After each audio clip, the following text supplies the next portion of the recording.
Allah Subhanahu wa taala berfirman di dalam surat Al-Baqarah ayat 164. Inna fi khalqis samawati wal ardi, sesungguhnya di dalam penciptaan langit-langit dan bumi, wahtilafil laili wan nahar, dan perselisihan pergantian antara malam dan siang, wal fulkil lati tajri fil bahri bima yanfa'un nas, dan juga kapal yang berlayar di lautan yang membawa muatan yang sangat bermanfaat untuk manusia. Wa ma anzalallahu minas sama'i min ma'in, dan apa yang Allah turunkan dari arah langit berupa air hujan. Fahya bil arda ba'da mautiha, maka dengan air hujan itu Allah hidupkan bumi setelah matinya bumi, keringnya bumi. Wa batha fiha min kulli dabbah, dan Allah sebarkan di permukaan bumi berbagai macam hewan. Wa tasrifir riyahi was sahab, dan juga perkisaran angin dan juga awan, al-musahhari bainas sama'i wal ard, yang dikendalikan di antara langit dan bumi. La ayatil liqaumi yaqilun, sungguh itu merupakan tanda-tanda kebesaran Allah bagi orang-orang yang berakal. Inna fi khalqis samawati birtifaiha wattisaiha, sesungguhnya dalam penciptaan langit yang Allah angkat tinggikan langit itu dengan tanpa tiang. Jadi Allah tinggikan langit dengan tanpa tiang. Sekaligus wattisaiha, Allah lapangkan langit. Jadi langit dengan bumi itu jauh lebih luas langit. Ya, jangan dikira langit dan bumi sama, jauh berbeda. Ya, sehingga dimanapun seorang itu berada, dia akan melihat ke atas ke langit seperti kita berada sekarang ini melihat langit. Dimanapun, di ujung timur kah, di ujung barat kah, di ujung selatan kah, atau utara kah, ketika melihat ke atas, maka seperti kita saat ini melihat ke atas. Mengapa? Karena langit itu sangat luas, ya, melebihi bumi. Wal ardi bijibaliha wa suhuliha wa bihariha, demikian pula penciptaan bumi dengan gunung-gunungnya, dengan aneka ragam, ya, tumbuh-tumbuhannya, dengan lautnya. Wa fi ikhtilafil laili wan nahar min tul wal qasr, dan juga pergantian malam dan siang. Kadang-kadang malam lebih panjang melebihi siang, kadang-kadang siang lebih panjang melebihi malam. Kalau waktu kemarau, ya, malamnya sebentar, ya, siangnya panjang. Kalau waktu penghujan, ya, malamnya lebih panjang melebihi siangnya. Dan itu sesuai dengan hikmah Allah Subhanahu wa taala. Wa dzulmah wan nur, adanya yakni terang dan juga gelap. Kalau kita setiap hari dikasih terang terus enggak bisa tidur kita ini. Ya. Jadi merupakan diganti, ya, setelah malam kita istirahat, ya, diganti lagi oleh Allah dengan siang untuk kita berusaha, ya. Tapi intinya semuanya untuk ibadah kepada Allah. Ya, di mana Allah Subhanahu wa taala telah berfirman, waj'alnal laila libasa, dan kami jadikan malam itu untuk istirahat. Ya, kita seharian sudah kerja, malam istirahat, tapi jangan untuk istirahat semuanya. Sebagiannya kita gunakan untuk ibadah. Allah telah berfirman, wa minal laili fatahajjat bihi nafilatan lak, dan sebagian waktu malam itu gunakan untuk tahajud, salat malam, sebagai ibadah sunnah bagimu. Bahkan itu termasuk ibadah sunnah yang paling utama. Kata Nabi kita Muhammad SAW, beliau telah bersabda, afdhalus shalah ba'dal maktubah sholatul lail. Salat yang paling utama setelah salat fardu adalah salat malam. Jadi salat malam termasuk da'bus sholihin, kebiasaan orang-orang saleh dahulu. Mereka menyisihkan sebagian malamnya untuk ibadah. Mengapa? Karena ibadah di waktu malam itu beda di waktu siang. Kalau di waktu siang kan bising, banyak orang, macam-macam. Kalau waktu malam sendirian dengan Allah kita ini, sehingga bisa menangis, ya, bisa merasakan nikmatnya sholat malam. Tapi kalau pas buar ramai nggak bisa nikmat sudah. Ya kan? Jadi kita bisa merasakan nikmatnya sholat itu ketika di waktu malam hari, ketika kita sendirian. Sekaligus wa ta'aqubihima bi ayyahlufa kullun minhumal akhar. Sekaligus ya Allah jadikan sangat tertib pergantian malam dan jam, sangat tertib ya. Setelah malam kemudian langsung siang, setelah siang malam lagi, setiap malam siang lagi, enggak dulu-duluan. Jadi apa itu terus teratur, dijadikan teratur oleh Allah Subhanahu wa taala. Wa fis sufun al-jariyah fil bihar allati tahmilu ma yanfa'un nas. Demikian pula kapal yang bisa berlayar di lautan, yang bisa membawa sesuatu yang sangat bermanfaat bagi manusia. Kalau kita melihat kapal pesiar itu, masya Allah, semuanya dibawa, ribuan orang bisa dibawa, ya. Padahal mereka di atas air itu,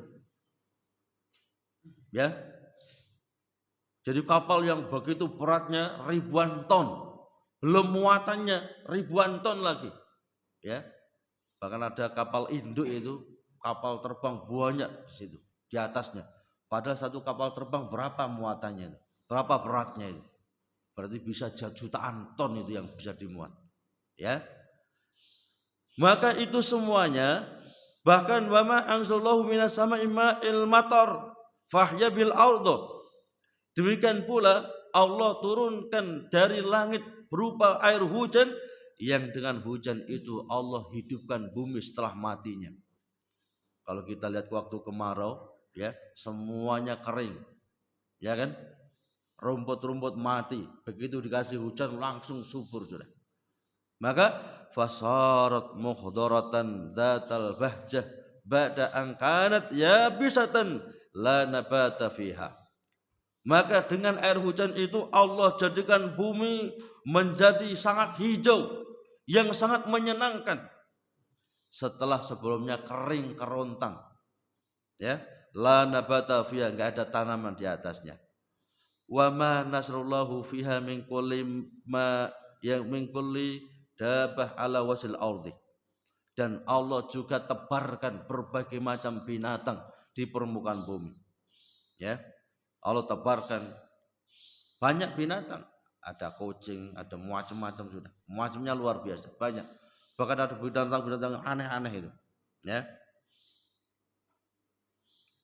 Wa ma an ama bihi alaikum min taklibir riyah wa tawjihiha was-sahab al-musayyir bainas sami wal ardi.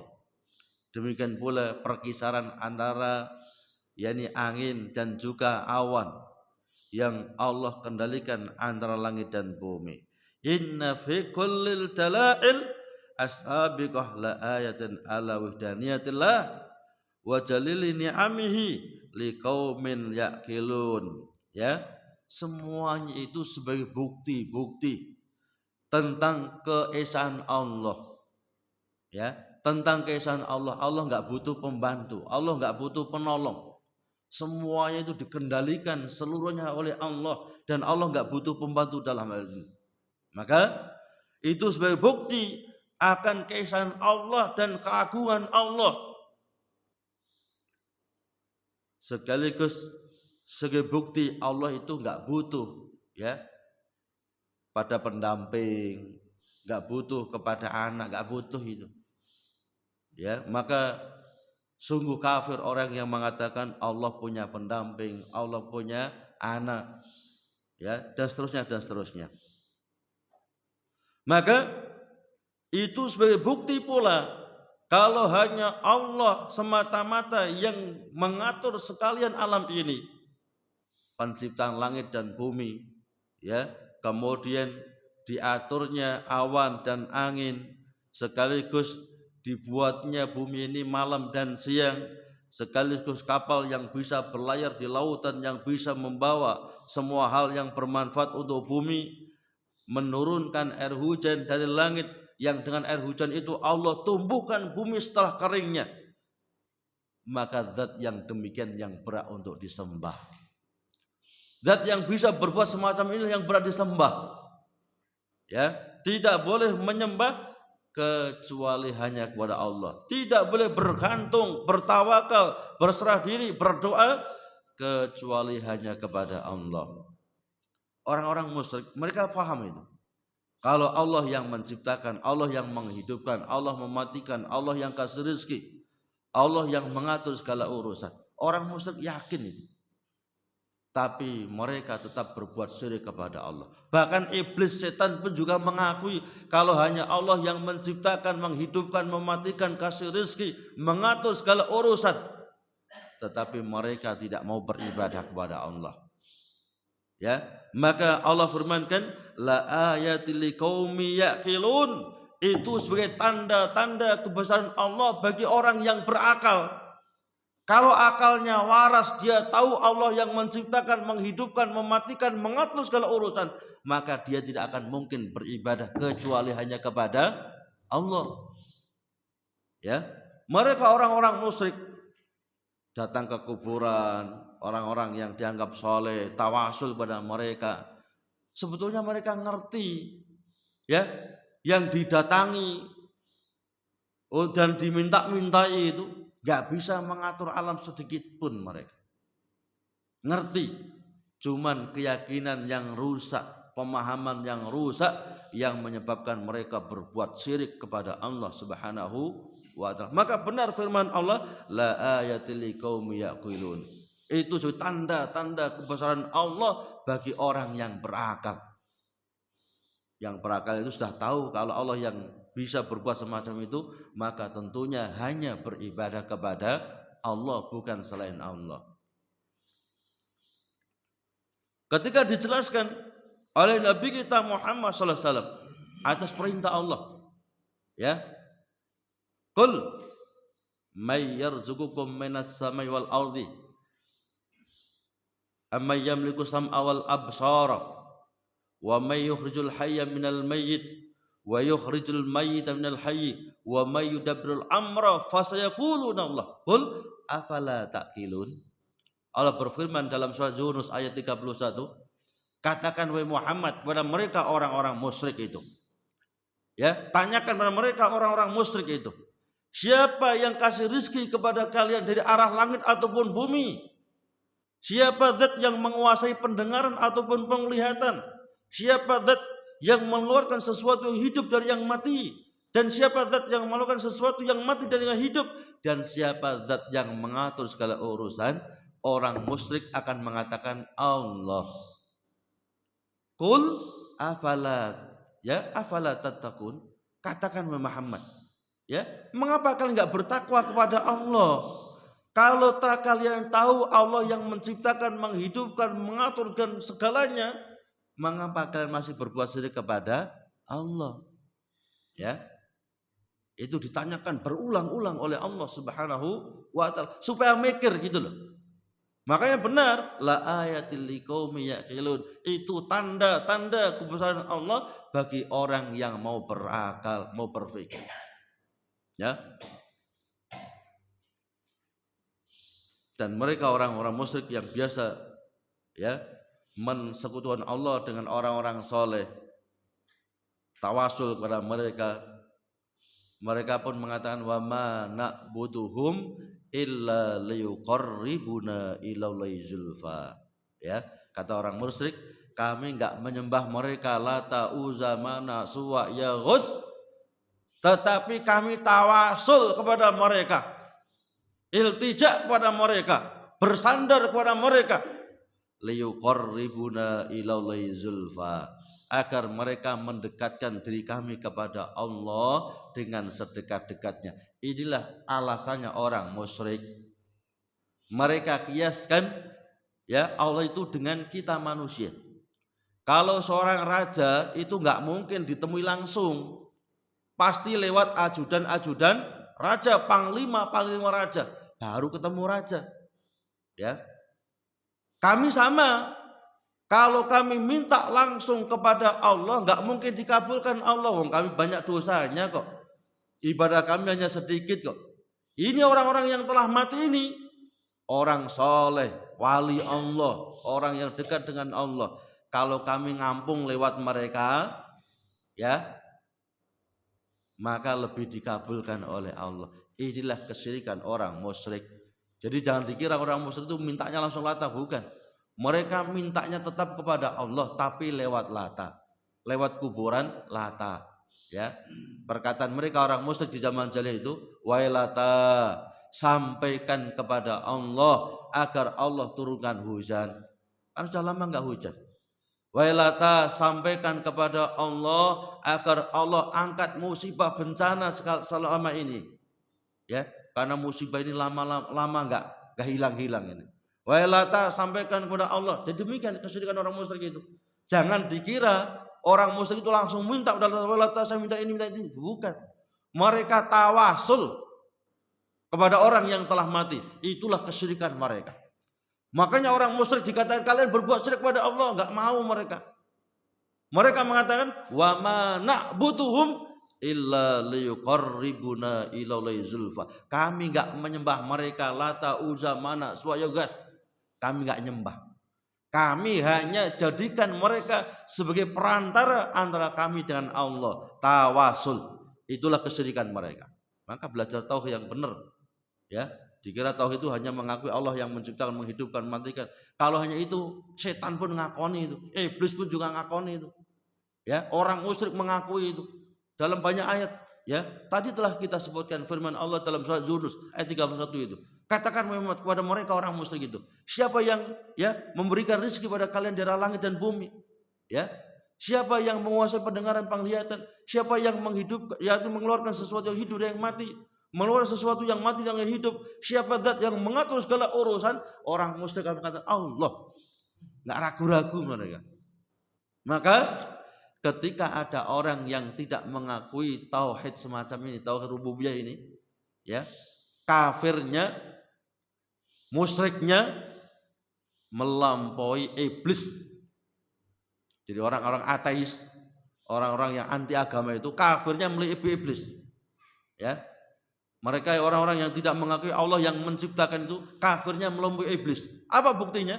Allah berfirman, ya iblis, manaka antas juda lima khalaqtu biyadayya astakbarta an kunta minal alin. Wahai iblis, apa yang menghalangi kamu untuk sujud hormat kepada Adam, taat pada perintahku? Engkau menyombongkan diri atau engkau merasa lebih mulia dibanding Adam? Maka iblis mengatakan, ana khairum minhu, khalaqtani min nar wa khalaqtahu min tin. Ya Allah, aku ini kan lebih mulia dibandingkan Adam. Aku ini lebih terhormat dibandingkan Adam. Aku engkau ciptakan dari api. Ini perkataan iblis ini. Aku engkau ciptakan dari api, sedangkan dia Adam engkau ciptakan dari tanah. Iblis ngakoni kalau dia diciptakan oleh Allah. Iblis mengakui kalau dia ini dikasih rezeki oleh Allah. Iblis juga mengakui kalau Allah satu zat yang mengatur. Ya, maka orang yang tidak mengakui tauhid rububiyah ini kafirnya melampaui iblis. Apa ada? Ya banyak. Ya kan? Orang yang katanya bumi terjadi secara spontan, percikan matahari itu ngumpul jadi bumi. Padahal Allah telah sebutkan dalam banyak ayat. Apa kita masih yakin kepada orang kafir mengalahkan firman Allah? Ya. Demikian pula tentang teori Darwin, manusia itu awalnya seperti bahkan malah enggak seperti kera, seperti ikan dulu gunung kera, ya kan? Setelah itu terus jadi manusia. Lah ketek kok pancet ketek mulai dahulu sampai sekarang. Kok enggak berubah itu? Ya.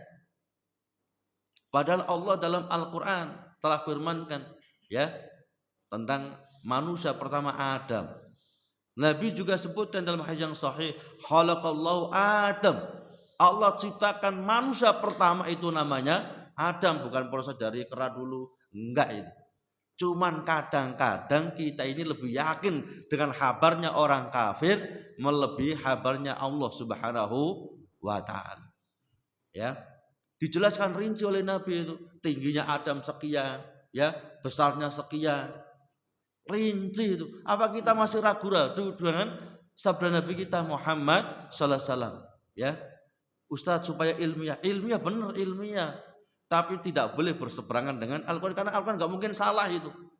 Mengapa? Al-Quran itu firman zat yang menciptakan manusia. Masa salah? Kan nggak mungkin. Ya, Al-Quran itu firmannya zat yang menciptakan manusia, menciptakan seluruh alam ini, nggak mungkin salah. Ya, kalau teori manusia bisa salah bisa benar, tapi firman Allah dan sabda Nabi tidak mungkin salah. Itu prinsip, nggak boleh salah, nggak boleh ditawar-tawar itu. Ya, makanya Allah berfirman, wa ma atakumur rasul fakhuduhu wa ma nahakum anhu fantahu. Yang dibawa Nabi, yang diajarkan Nabi, yang dicontohkan Nabi praktekkan. Yang dilarang Nabi jangan dilakukan.